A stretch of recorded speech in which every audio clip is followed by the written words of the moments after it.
Analysis and technical analysis அதை பற்றி தாங்க நம்ம இப்போ பார்க்க போகிறோம். ஃபண்டமெண்டல் அனாலிசிஸ் அப்படிங்கிறது ஒரு லாங் டேர்ம் அப்ரோச்சுங்க.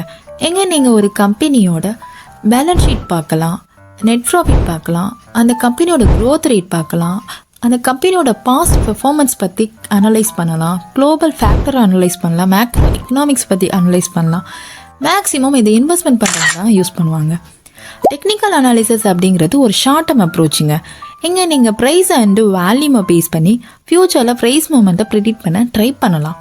இங்கே சில டூல்ஸ் எல்லாம் யூஸ் பண்ணுறாங்க, சார்ட்ஸ் யூஸ் பண்ணுறாங்க, like bar chart, line chart, candle stick chart, அந்த மாதிரி சில இண்டிகேட்டர்ஸ் யூஸ் பண்ணுறாங்க, RSI, moving average, bollinger band, இந்த மாதிரி. அப்புறம் சப்போர்ட் அண்ட் ரெசிஸ்டன்ட் யூஸ் பண்ணுவாங்க, ட்ரெண்ட் அனலைஸ் பண்ணுவாங்க. இதெல்லாம் தாங்க டெக்னிக்கல் அனாலிசிஸ். இது மேக்ஸிமம் ட்ரேடர்ஸ் தான் யூஸ் பண்ணுவாங்க. இந்த வீடியோ பார்க்க வியூவர்ஸில் யாருக்காவது டெக்னிக்கல் அனாலிசிஸ் எப்படி பார்க்கணும்னு தெரிஞ்சால் கமெண்ட்ஸில் சொல்லுங்கள். இந்த வீடியோ உங்களுக்கு யூஸ்ஃபுல்லாக இருந்தால் லைக் பண்ணுங்கள், அப்படியே உங்கள் ஃப்ரெண்டுக்கு ஷேர் பண்ணிடுங்க. அப்கமிங் வீடியோக்கு எங்களை ஃபாலோ பண்ணிக்கோங்க. ஏதாவது டவுட்னா கமெண்ட் பண்ணுங்கள்.